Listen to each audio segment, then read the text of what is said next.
आज हम बात करेंगे एक ऐसे व्यक्ति के बारे में जो विश्व के सबसे लोकप्रिय नेता और सबसे बड़े लोकतांत्रिक देश के मौजूदा प्रधानमंत्री हैं।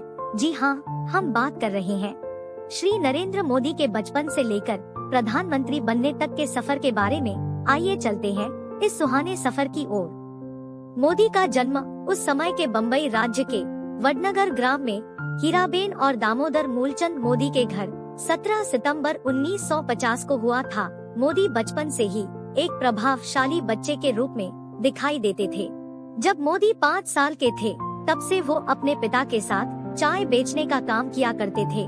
लेकिन जब मोदी 8 साल के हुए, उन्होंने अपना चाय का ठेला एक रेलवे स्टेशन पर लगाया था और 9 साल की उम्र में वे संघ से जुड़े। इतनी कम उम्र से उन्होंने संघ में सम्मिलित होकर अपना पूरा योगदान दिया। इसके बाद जब मोदी 13 साल के हुए तब उनका रिश्ता जसोदा बेन से हुआ और 18 साल की आयु पूरी करने के बाद उनकी शादी जसोदा बेन से कर दी गई। इसके बाद वो दोनों पति पत्नी अपने सांसारिक जीवन को जीने लगे।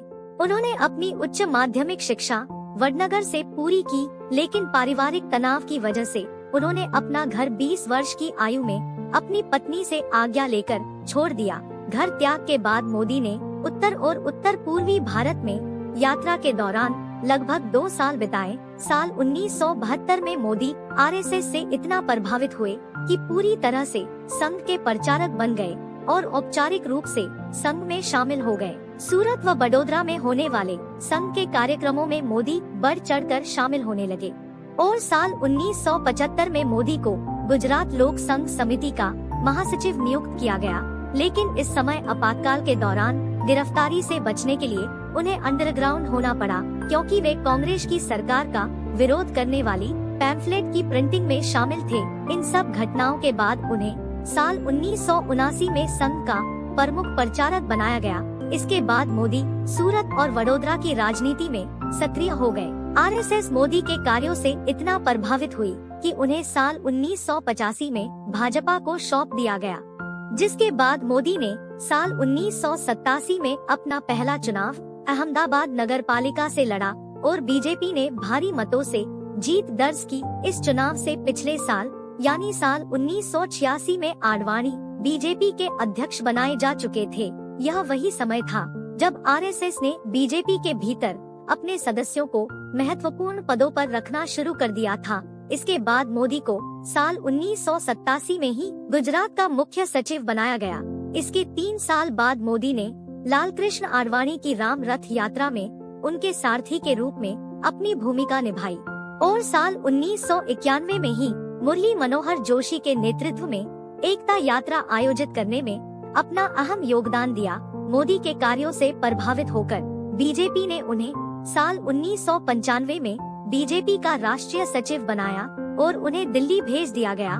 यह वही समय था जब मोदी पार्टी के अंदर अपनी एक खास जगह स्थापित कर चुके थे।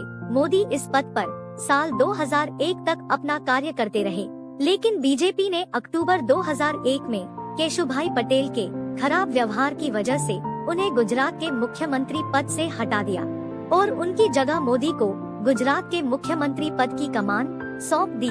हालांकि आडवाणी मोदी के सरकार चलाने के अनुभव की कमी के कारण बहुत चिंतित थे, इसलिए आडवाणी ने केशुभाई पटेल को उप मुख्यमंत्री बनाने के लिए अपना प्रस्ताव रखा, लेकिन मोदी ने प्रस्ताव को ठुकरा दिया। इसके कारण आडवाणी मोदी से नाराज हो गए।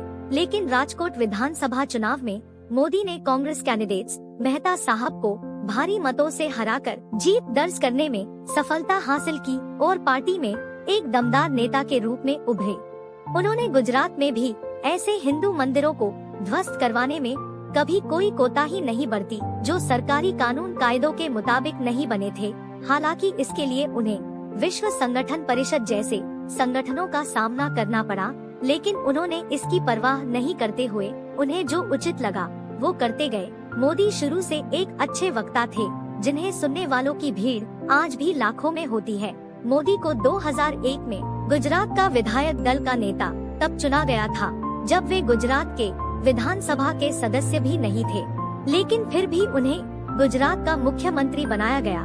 लेकिन इसके 4 महीने बाद जनवरी 2002 में उन्होंने गुजरात विधानसभा में जाने के लिए राजकोट से उपचुनाव लड़ा। राजकोट में जीत के बाद मोदी विधायक चुने गए और 2002 में उन्हें गुजरात के उस समय के राज्यपाल सुंदर सिंह भंडारी ने मुख्यमंत्री पद की शपथ दिलाई और उन्हें मुख्यमंत्री बना दिया गया। मुख्यमंत्री बनने के एकदम बाद उन्होंने 10 जिलाधिकारियों से वीडियो कॉन्फ्रेंसिंग के माध्यम से बात की और दूरस्थ जिलों के बारे में जानकारी ली, जिसे टाइम्स ऑफ इंडिया की वेबसाइट पर गुजरात की जनता ने मोदी को जानकारी लेते हुए लाइव देखा। इसके कुछ समय बाद गुजरात में दंगों की वजह से उनके प्रशासन को कठोर माना गया और गुजरात के कुछ हिंदू और मुस्लिम के द्वारा उनके पद की आलोचना की गई। हालांकि सर्वोच्च न्यायालय द्वारा एक विशेष जांच दल का गठन किया गया और जांच के लिए गुजरात भेजा गया, लेकिन जांच में मोदी निर्दोष पाए गए। एसआईटी ने अपनी रिपोर्ट में बताया, मोदी के लिए गुजरात की जनता एक समान है और उसका विरोध करने का कोई औचित्य नहीं बनता। इसके कुछ समय बाद गुजरात के मुख्यमंत्री पद के रूप में उनकी नीतियों को आर्थिक विकास को बढ़ावा देने का श्रेय दिया गया। उनके अच्छे कार्यों की वजह से गुजरात की जनता ने उन्हें 2001 से 2014 तक लगातार 4 बार गुजरात का मुख्यमंत्री चुना। 2013 में टाइम्स पत्रिका ने 42 उम्मीदवारों की सूची में मोदी को टाइम्स ऑफ द ईयर चुना था। 2012 के बाद यह वही समय था जब बीजेपी पूरे देश में अपना प्रचंड लहरा रही थी। बहुत सारी बैठकों के पक्ष विपक्ष से मोदी को 2014 के लोकसभा चुनाव में मुख्य चेहरा बनाया गया और मोदी के नेतृत्व में 2014 के चुनाव में बीजेपी ने 282 सीट जीतकर अभूतपूर्व सफलता हासिल की। इस चुनाव में मोदी ने उत्तर प्रदेश के वाराणसी से और गुजरात के वडोदरा संसदीय क्षेत्र से चुनाव लड़ा और दोनों जगह अपनी ऐतिहासिक जीत दर्ज करने के बाद उन्हें 2014 में भारत का पहला गैर कांग्रेसी प्रधानमंत्री चुना गया। मोदी ने प्रधानमंत्री बनने के बाद अफसरशाही में कई सुधार किए, जैसे योजना आयोग को हटाकर नीति आयोग का गठन किया और स्वयं नीति आयोग के अध्यक्ष बन गए। इसके बाद 2019 के लोकसभा चुनाव में मोदी ने दोबारा वाराणसी से चुनाव लड़ा और अपने सामने लड़ रहे कांग्रेस के अजय राय को हराकर दोबारा वाराणसी से सांसद बन गए और एक बार फिर 30 मई को उन्होंने प्रधानमंत्री पद के लिए शपथ ली। उनके इस शपथ समारोह में भारत की जानी मानी हस्तियों के अलावा देश विदेश के प्रतिनिधियों ने भाग लिया। इसके बाद मोदी ने अपनी कैबिनेट को विस्तारित किया। पीएमओ के अलावा ministry of personal, atomic energy and pension, department of space जैसे मंत्रालय को स्वयं के पास रखा और बाकी मंत्रालय को मंत्रियों में आवंटित कर दिया। मोदी ने अपने कार्यकाल में अनेकों विदेश यात्राएं की और विदेश नीतियों से भारत की टेक्नोलॉजी को जोड़ा। मोदी ने भारत के इंफ्रास्ट्रक्चर को बढ़ावा दिया। उनके कार्यों को इस वीडियो में बताना नामुमकिन है। मोदी अपनी मां हीराबेन के बहुत नजदीक थे और अपनी मां के आशीर्वाद से मोदी आज भारत के मौजूदा प्रधानमंत्री हैं।